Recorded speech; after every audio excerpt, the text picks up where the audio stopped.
Hello students, welcome to digital platform of Winsome International School. आज हम पढ़ेंगे class 9th का साइंस में chapter number 1 matter in our surroundings, इसका part 3 change of physical state. अभी तक आपने फिजिकल स्टेट्स के बारे में, उनकी प्रॉपर्टीज के बारे में पढ़ लिया है और आज हम देखेंगे कि टेम्परेचर का और प्रेशर का इन फिजिकल स्टेट पे क्या इफेक्ट पड़ता है।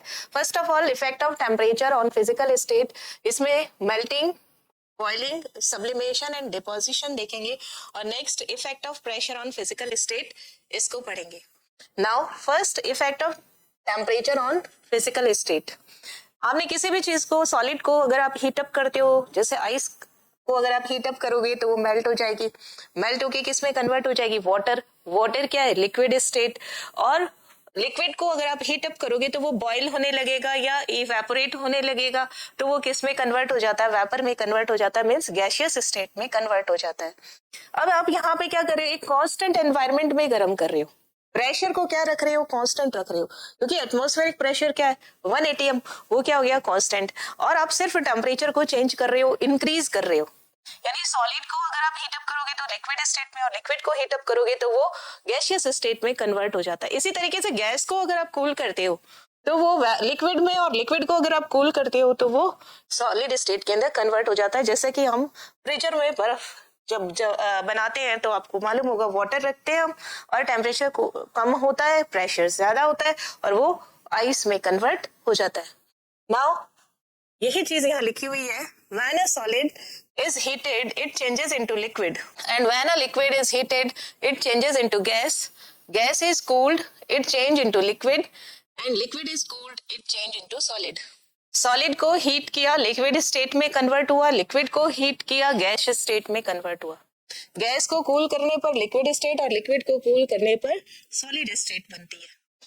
एग्जाम्पल आइस का लिखा हुआ है, क्योंकि आइस जो होता है, वाटर जो होता है, वो तीनों स्टेट में मिल रहा है, सॉलिड में भी, लिक्विड में भी और गैस में भी। इसलिए सबसे बेस्ट एग्जाम्पल जो रहता है वो वाटर का ही रहता है। आइस क्या हो गई? सॉलिड स्टेट ना, सॉलिड स्टेट। अगर आप इसे हीट कर रहे हो तो इट कन्वर्ट इनटू वाटर, और वाटर क्या बन गया यहाँ पर? Liquid state. वाटर क्या है यहाँ पर? Liquid state. और water is heated, it changes into steam. Steam क्या है? Gaseous state. If steam is cooled it changes into water, again gas से किस में कन्वर्ट हो गया? लिक्विड में। And water is cooled it change into ice. तो ये टेम्परेचर को हम normal temperature, atmospheric pressure, atmospheric pressure कितना होता है? 1 atm। इस पर आप टेम्परेचर को चेंज कर रहे हो तो फिजिकल स्टेट में इस तरीके से चेंज आता है। यही एग्जांपल क्रिस्टल के हिसाब से दिखाया हुआ है। जैसे आइस, आइस में पार्टिकल्स क्या है? बहुत ही पास पास है, और ना इसलिए इंटरमॉलिक्यूलर स्पेस कम हो गया, फोर्स ज्यादा हो गया, तो उनमें मूवमेंट कम होगा, यानी काइनेटिक एनर्जी इनकी कम होगी। जब आप इसको हीट करते हो, है ना, हीट कैसे? ये शो हो रहा है, हीट हो रही है, हीटिंग कर रहे हैं हम। यहाँ बर्नर से कर सकते हो, इलेक्ट्रिसिटी से कर सकते हैं हम हीटिंग।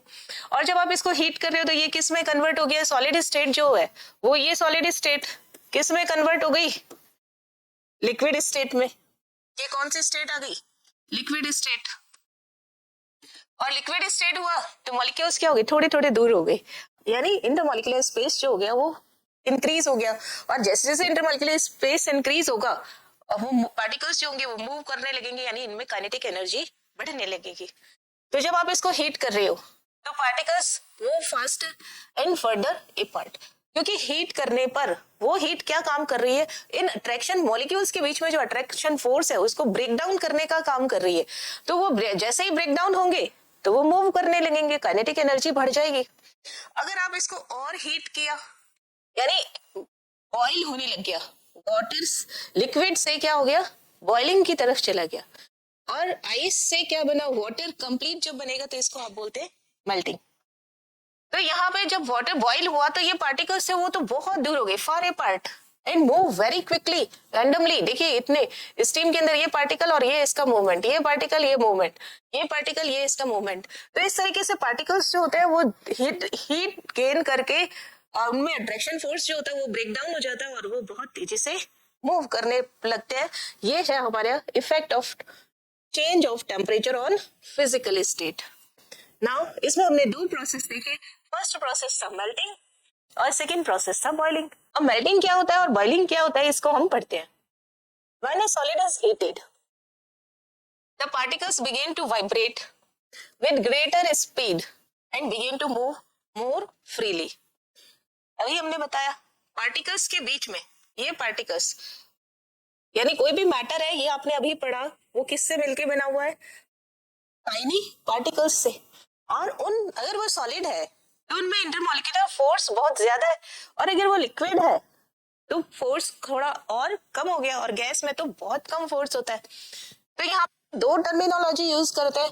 फर्स्ट क्या करते हैं इसमें, IMF, ये जो फोर्स लग रहा है इनके बीच में वो होता है IMF, और जो ये स्पेस आपको दिखाई दे रहा है ये होता है इंटरमॉलिक्यूलर स्पेस। फोर्स जितना ज्यादा होगा स्पेस उतना ही कम होगा, और स्पेस कम होगा तो काइनेटिक एनर्जी कम होगी। क्या बोल रही हूँ, IMF ज्यादा तो IMS इंटरमॉलिक्यूलर स्पेस क्या हो गया, कम, तो काइनेटिक एनर्जी भी क्या हो जाएगी, कम। ये किसमें होगा, सॉलिड में, और गैस में क्या होगा, इसका अपोजिट। ये सारी बातें किसके लिए, सॉलिड के लिए। गैस के लिए क्या होगा, IMF बहुत ही कम, IMS बहुत ज्यादा, तो काइनेटिक एनर्जी क्या होगी, ज्यादा होगी। लेकिन हम तो क्या करें, सॉलिड में और लिक्विड की बात कर रहे हैं, तो सॉलिड के लिक्विड में भी क्या होगा, IMF कम होगा, IMS इस कंपैरेटिवली ज्यादा होगा, और काइनेटिक एनर्जी भी सॉलिड के कंपैरिजन में ज्यादा होगी। और ये काइनेटिक एनर्जी कहाँ से मिली इसको, जब हम किसी भी सॉलिड को हीट अप करते हैं तो मिलती है। Then at a particular temperature when solid melt and change into liquid, this process is known as melting or fusion. देखिए जब किसी आइस को हम हीट अप करते हैं तो वो हीट गेन करता है और मेल्ट होने लगता है। यानी ये आइस, इसको आपने हीट किया, हीट करने पर वो मेल्ट होने लगा, यानी कन्वर्ट इनटू वाटर। यानी इनिशियली उसका टेम्परेचर क्या होता है, इंक्रीज होता है, और जब आइस मेल्ट होना शुरू होती है और जब तक वो कंप्लीटली मेल्ट नहीं हो जाती वो टेम्परेचर कांस्टेंट रहता है, उसका टेम्परेचर इंक्रीज नहीं होता। तो ये जो टेम्परेचर है, जब वो टेम्परेचर इंक्रीज नहीं हो रहा है मींस सॉलिड और लिक्विड दोनों इक्विलिब्रियम में हो जाते हैं, तो वो जो टेम्परेचर होता है उसे हम बोलते हैं melting point. When A particular temperature that solid melt and changes into liquid, the process is known as melting or fusion. जैसे इसमें लिखा है सॉलिड से लिक्विड में कन्वर्ट हुआ, ये क्या कहलाता है, मेल्टिंग या फिर fusion. The temperature at which solid melt is called melting point, and melting point of ice is 0 degree centigrade, और कन्वर्ट कर लिया हमने इसको केल्विन में, तो ये कितना बन गया, 273 केल्विन। सॉलिड लिक्विड में कन्वर्ट हो रहा है, मेल्टिंग या फ्यूजन, लिक्विड सॉलिड में कन्वर्ट हो रहा है, इसे हम बोलते हैं फ्रीजिंग कह रहे हैं। और ये जो टेम्परेचर होता है इसके लिए वो कहलाता है मेल्टिंग पॉइंट, और इसका जो टेम्परेचर होता है फ्रीज होने का, फ्रीजिंग पॉइंट। आइस के लिए मेल्टिंग पॉइंट और फ्रीजिंग पॉइंट सेम ही होता है, कितना होता है, 0 डिग्री सेंटीग्रेड या 273 kelvin. Now latent heat of fusion, जब किसी भी आप आइस को, यहाँ पे मैं एक कंटेनर ले लेती हूँ, इसमें मैंने आइस फिल कर लिया और अब मैं इसको हीट अप करने लगती हूँ, हीट करवाया, यहाँ पे मैंने थर्मामीटर लगा दिया, ये थर्मामीटर, और जैसे जैसे इसको स्लोली हीट करना है, यहाँ पे क्या करना है, आपको स्लो हीटिंग करनी है, और यहाँ पे एक स्टीरर लगा देते हैं। स्टीरर क्या काम करता है, इसको लगातार हिलाते हैं, इट इज स्टीरर। और ये क्या है, थर्मामीटर। यहाँ पे मैंने क्या फिल कर दिया, आइस। तो हम देखते हैं कि आइस मेल्ट होना शुरू हुई। टेम्परेचर जो होता है, यहाँ पे मैंने ग्राफ बनाया टेम्परेचर का और हीटिंग का, तो टेम्परेचर जो है वो इंक्रीज होना शुरू होता है, यानी इस स्टेज पे ये क्या है, सॉलिड स्टेट में, और उसके बाद में ये रुक जाता है। यहाँ पे जो स्टेज आती है ये जो स्टेज है यहाँ पे सॉलिड और लिक्विड दोनों क्या रहते हैं, इक्विलिब्रियम में। और देन फर्दर अगर हम बात करें तो टेम्परेचर जो होगा वो फर्दर अब इंक्रीज होने लगेगा। ये जो बीच की कंडीशन आई हमारे पास, कौन सी, यहाँ से लेके यहाँ तक, ये जो कंडीशन है यहाँ पर सॉलिड और लिक्विड दोनों क्या हो गए, कांस्टेंट हो गए, कांस्टेंट नहीं इक्विलिब्रियम में हो गए। इस समय जो टेम्परेचर आएगा, ये जो टेम्परेचर है इट इज मेल्टिंग पॉइंट। इसे ही आप बोलते हैं कि ये मेल्टिंग पॉइंट हो गया। जब तक पूरा आइस वाटर में कन्वर्ट नहीं हो जाता इसका टेम्परेचर 0 डिग्री ही रहेगा। तो जो हम हीट दे रहे हैं वो कहाँ गई, वो कौन गेन करता है, तो वो जो होता है वो एटमॉस्फेयर, ये थर्मामीटर, स्टीरर और जो दूसरी चीज है वो गेन करती है। तो ये यहाँ पे जो ये हीट है यहाँ से लेके यहाँ तक, इसे बोलते हैं हम latent heat of vaporisation. Short में हम इसको LF कह देते हैं। लेकिन इसकी एक कंडीशन है। क्या कंडीशन है, आपको यहाँ पर आइस कितना लेना पड़ेगा, 1 kg। यानी 1 kg आप आइस लो, उसको लिक्विड में कन्वर्ट करो, तो जिस पर एटमॉस्फेरिक प्रेशर पर, ये किसके एटमॉस्फेरिक प्रेशर के इक्वल हो गया, तो जिस एटमॉस्फेरिक प्रेशर पर लिक्विड सॉलिड कन्वर्ट हो जाता है किस में, लिक्विड में, यानी मेल्टिंग पॉइंट पर जो हीट होती है एब्सॉर्ब, उसी को ही आप क्या बोलते हैं, LF, latent heat of fusion. और इसी को ही हम जब 1 मोल के लिए कर देते हैं, ये क्या होता है, for 1 mole, latent heat for 1 मोल, इसे बोलते हैं हम हीट ऑफ फ्यूजन। जब आप बोलेंगे हीट ऑफ फ्यूजन तो ये किसके लिए आएगा, यहाँ पर डेल्टा HF के लिए। और जब आप बोलते हैं लेटेंट हीट तो वो किसके लिए आता है, 1 kg के लिए। तो amount of heat required to change 1 kg of solid into liquid at atmospheric pressure at its melting point, ये ध्यान रखना मेल्टिंग पॉइंट पर ही होता है। और इस जितनी हीट एब्सॉर्ब होती है उसे ही हम बोल देते हैं latent heat of fusion. Now next, boiling क्या होता है, आपको यहाँ डायग्राम में दिखाई दे रहा है, ये लिक्विड स्टेट, यहाँ पे क्या गैसियस स्टेट। लिक्विड को गैस में कन्वर्ट करने के लिए आपको टेम्परेचर देना, हीट देना पड़ेगा।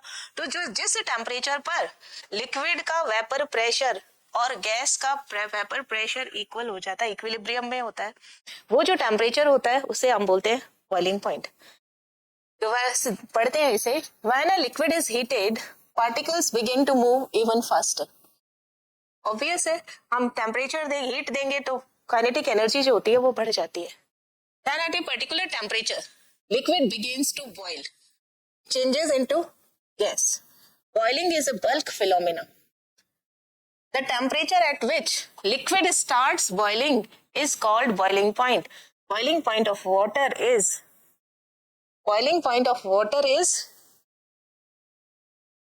100 degree centigrade और 273 Kelvin. देखिए ये आपने लिक्विड है, लिक्विड स्टेट, वो गैसियस स्टेट। यहाँ पे आपने हीटिंग स्टार्ट किया तो लिक्विड का वेपर प्रेशर, क्या बोल रही हूँ, vapour pressure of liquid equilibrium में हो जाए किसका, वेपर प्रेशर ऑफ गैस, और ये किसके इक्वल हो जाए, 1 atm के। 1 atm क्या चीज है, एटमॉस्फेरिक प्रेशर है। जरूर ये तो ग्राउंड लेवल पे है ना, 1 atm होता है। अगर हम अपर जाएंगे तो ये कम हो जाएगा, तो वाटर जल्दी बॉईल हो जाता है। अगर डेप्थ में जाएंगे तो प्रेशर ज्यादा हो जाता है, तो वो देर से बॉईल होता है। नाउ ये जो यहाँ पर जो टेम्परेचर होगा इस कंडीशन में, उसे ही आप बोलते हैं बॉइलिंग पॉइंट, है ना। आपको बॉइलिंग लिखना है, लिक्विड जब बॉईल होना स्टार्ट कर दे तो उसे ही हम बोलते हैं बॉइलिंग, और जिस टेम्परेचर पे ये स्टार्ट होता है उसको हम बोलते हैं बॉइलिंग पॉइंट। तो वाटर का बॉइलिंग पॉइंट कितना होता है, 100 डिग्री सेंटीग्रेड या 100 प्लस 273 मींस 373 केल्विन। क्या स्केल होता है, kelvin is equal two degree centigrade plus 273। जब आप इन दोनों को डिग्री सेल्सियस की जगह क्या रखते हैं, 100, तो 100 प्लस 273 कितना आ जाएगा, 373 केल्विन। इसका उल्टा करें, अगर गैस से लिक्विड में कन्वर्ट हो रहा है, इसको डिपोजिशन नहीं, इसको बोलते हैं हम कंडेंसेशन, ऐसे हम बोलते हैं condensation.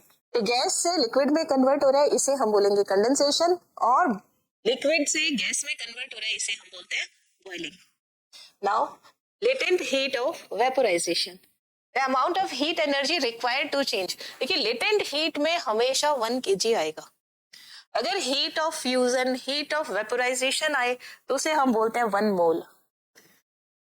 1 kg of liquid into gas at atmospheric pressure at its boiling point is called latent heat of vaporization, short में LV। क्या किया मैंने यहाँ पर, एक कंटेनर लिया, कंटेनर में मैंने वाटर लिया, ताकि मैं क्या देख रही हूँ, हीट ऑफ वेपोराइजेशन। जब मुझे हीट ऑफ फ्यूजन देखना था तो मैंने यहाँ आइस लिया, यहाँ पे क्या लिया, वाटर, और कितना लिया मैंने, 1 kg, और इसको मैंने क्या कर दिया, स्टार्ट किया हीट करना। तो जैसे टेम्परेचर पर एटमॉस्फेरिक प्रेशर और लिक्विड का वेपर प्रेशर ये इक्वल हो जाएगा। क्या हो गया, temperature at which vapour pressure of liquid equal to atmospheric pressure, उसी को ही हम क्या बोल देते हैं, बॉइलिंग पॉइंट, बीपी। मीन्स ये लिक्विड हमने बंद कर दिया, यहाँ पे वेपर बना, तो वेपर ने क्या डेवलप किया, वेपर प्रेशर डेवलप किया, और इससे इवेपोरेशन स्टार्ट हुआ। तो यहाँ पर वेपर प्रेशर लिक्विड का इक्वल हो गया किसके, 1 atm के। तो ये जो टेम्परेचर है वो क्या कहलाएगा, बॉइलिंग पॉइंट। ओके, यहाँ देखिए सॉलिड, सॉलिड को आपने हीट किया, हीट एडेड, मेल्ट होना स्टार्ट हो गया। यहाँ पे सॉलिड और लिक्विड इक्विलिब्रियम में था, यानी फ्रीजिंग भी हो रहा है और मेल्टिंग भी हो रहा है। और ज्यादा हीटअप किया, यहाँ पे कंप्लीटली मेल्ट, क्या हो गया, यहाँ पर कंप्लीटली मेल्ट हो गया। देन फिर से स्टार्ट हुआ लिक्विड हीटअप होना, और इस यहाँ पर अब टेम्परेचर इंक्रीज नहीं हो रहा। तो कंडेंसेशन और वेपोराइजेशन बोथ आर इक्विलिब्रियम, और यहाँ पे देन गैस में कन्वर्ट हो गया। यानी इस स्टेज पर, इस पॉइंट पर और liquid convert into vapour, completely vaporise, completely vaporise. अब देखिए ये जो टेम्परेचर है, ये जो टेम्परेचर है ये तो क्या कहलाता है, बॉइलिंग पॉइंट। ये जो टेम्परेचर है ये क्या कहलाता है, मेल्टिंग पॉइंट। यहां से यहां तक हीट में कोई इंक्रीज, हीट तो दे रहे हैं हम, टेम्परेचर में कोई इंक्रीज नहीं हुआ।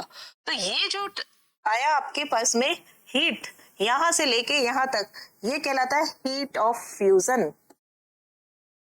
और यहां से यहां तक जो हीट है उसे आप बोलते हैं हीट ऑफ वेपोराइजेशन। अगर आप 1 kg ले रहे हैं तो लेटेंट हीट वर्ड आएगा।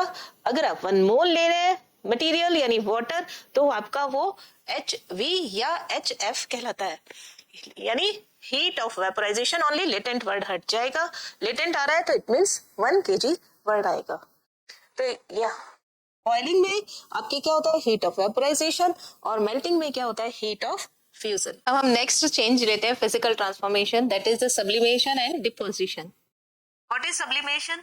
अभी हमने देखा कि सॉलिड से पहले कौन सी स्टेट आती है हीटअप करने पर, लिक्विड, लिक्विड से कौन सी स्टेट आती है हीटअप करने पर, गैस।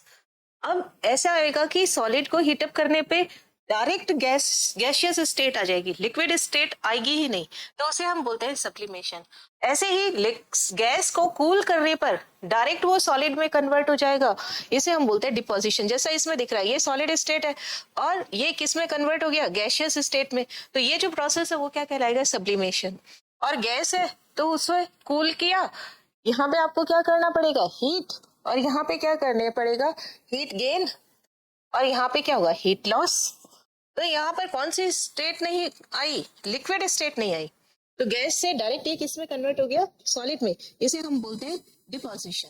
करते हैं इसे, the change of state directly from solid to gas without changing into liquid phase is called sublimation. और ऐसे सबस्टेंस जो सब्लिमेशन शो करते हैं उन्हें सब्लिमेट्स कहते हैं. When gas phase directly convert into solid phase without converting into liquid phase is called deposition. जैसा कि इसमें शो किया गया है. Deposition is reverse process of sublimation. यानी sublimation और deposition opposite process है. Example of sublimates: ammonium chloride, camphor, benzoic acid, naphthalene and iodine. आपने देखा होगा कि जब गर्म कपड़े अंदर रखते हैं तो बॉल्स, नाफ्थलीन की जो बॉल्स होती है उसमें डाल देते हैं, तो हमें सिर्फ स्मेल आती है, उसकी खुशबू आती है. डायरेक्ट वो सॉलिड से कौन से स्टेट में कन्वर्ट हो जाते हैं? गैसियस स्टेट में. वो क्या होता है? नाफ्थलीन बॉल्स. इसी तरीके से कपूर, कैम्फर को यदि आप गर्म करते हैं तो वो डायरेक्ट वो सॉलिड से गैसियस स्टेट में कन्वर्ट हो जाता है, लिक्विड स्टेट आती ही नहीं. अगर उसके वेपर्स को वापस कलेक्ट कर लिया जाए तो वो वापस सॉलिड स्टेट में कन्वर्ट हो जाता है. तो ये सब एग्जांपल किसके हैं? सब्लिमेशन के. वो प्रैक्टिकल के थ्रू देखेंगे. जैसे यहाँ पर हमने क्या लिया, ये चाइना डिस्क या फिर एक ऐसी डिश जिससे आप किसी भी सबस्टेंस को हीटअप करने पर, स्ट्रांगली हीटअप करने पर वो डैमेज नहीं होती. तो ये आपकी क्या हो गई? China dish. इसे क्या बोला है यहाँ पर? बर्नर. ये यहाँ पर क्या है? बर्नर, जिससे हीटअप किया जाता है. इसमें हमने क्या किया? ये फनल रख दिया, इन्वर्टेड फनल है, इसको उल्टा करके रख दिया. और यहाँ पे हमने क्या डाल दिया? Ammonium chloride. क्या फॉर्मूला होता है? NH4Cl. ये अमोनियम क्लोराइड ज्यादातर जैसे मैंगो वगैरह होते हैं तो इसको पकाने के लिए अमोनियम क्लोराइड का पाउडर यूज किया जाता है. यहाँ पर क्या किया हमने? इस अमोनियम क्लोराइड, ये कौन सा स्टेट है? Solid state. जब आप इसको हीटअप करोगे तो ये डायरेक्ट किस में कन्वर्ट हो जाएगा? वेपर में. यहाँ पे क्या किया हमने? इन्वर्टेड फनल रख दिया, ये इन्वर्टेड फनल, और यहाँ पे मैंने कॉटन लगा दिया, कॉटन प्लग कर दिया. ये कैसा कॉटन है? वेट. तो ठंडा है. जैसे ही वेपर ऊपर की तरफ उठेंगी ये कूल होने लगेगा, ठंडा होने लगेगा, और अमोनियम क्लोराइड जो होगा वो सॉलिडिफाई हो जाएगा. कहाँ पे? ये यहाँ पर. इसके जो फनल की वॉल्स हैं इसके ऊपर क्या हो गया? अमोनियम क्लोराइड यहाँ पे कलेक्ट होने लग जाएगा, जिसको स्क्रैप करके, खुरच करके हम वापस कलेक्ट कर लेते हैं. तो यहाँ से जो वेपर्स उठेंगी वो किसकी होंगी? Ammonium chloride. यानी सॉलिड से ये डायरेक्ट किस में कन्वर्ट हो गया? गैस में. और ये गैस वापस क्या हो गई? ये गैस वापस किस में कन्वर्ट हो गई? Ammonium chloride solidify. यानी ये हुआ सब्लिमेशन और ये हुआ deposition. If some solid ammonium chloride is heated, it changes into vapors. This is called sublimation. If the vapors are cooled, it changes into solid. This is called deposition. ये हमारा sublimation का एक example है. Now, effect of pressure. अभी हमने क्या देखा? Effect of temperature. अब हम क्या देख रहे हैं? इफेक्ट ऑफ प्रेशर का क्या इफेक्ट पड़ता है. जब भी आप वाटर से आइस बनाते हो तो फ्रीजर में रखते हैं. फ्रीजर में एक यू शेप्ड ट्यूब होती है ना, और वहां का टेम्परेचर भी क्या होता है? कम. और फ्रिज के अंदर कंप्रेसर होता है, कंप्रेसर लगा होता है जिससे कि ये यू शेप्ड ट्यूब अटैच होती है. ये कंप्रेसर क्या करता है? प्रेशर इंक्रीज करता है ना. इस कंप्रेसर के अंदर जो गैस फिल होती है वो, उसका टेम्परेचर जब वो प्रेशर इंक्रीज करते हैं और ये ऐसे इस ट्यूब्स में, यू ट्यूब्स में ऐसे घूम करके जाती है, तो इसका टेम्परेचर क्या होता है? Slow down. और इसके कांटेक्ट में कौन आ रहा है? वाटर. तो वाटर का भी टेम्परेचर क्या होता है? स्लो डाउन हो जाता है और वो आइस में कन्वर्ट हो जाता है. मीन्स टेम्परेचर अगर मैं हाई कर दूं, सॉरी, टेम्परेचर अगर मैं लो कर दूं और प्रेशर अगर मैं हाई कर दूं, तो वो लिक्विड से किस में कन्वर्ट हो जाएगा? सॉलिड में. अगर वो गैस है तो वो लिक्विड में कन्वर्ट हो जाएगा. तो इस तरीके से प्रेशर का और टेम्परेचर दोनों का फिजिकल स्टेट पर इफेक्ट पड़ता है. Solid has less space between them. Solid के जो मॉलिक्यूल्स होते हैं उनके बीच में स्पेस क्या होता है? कम. और इसे क्या बोलते हैं हम? Intermolecular space. ये क्या होता है? लेस. किसमें होता है लेस? In solids. और लिक्विड के अंदर क्या होता है? More than solid. और गैस में क्या होता है? बहुत बड़े बड़े स्पेस होते हैं, क्योंकि गैस के मॉलिक्यूल्स, ये गैस के मॉलिक्यूल्स हो गए, तो इनके अंदर ये वाला स्पेस क्या हो गया? Intermolecular space. ये क्या होता है? Very large. किसमें होता है वेरी लार्ज? इन गैस में.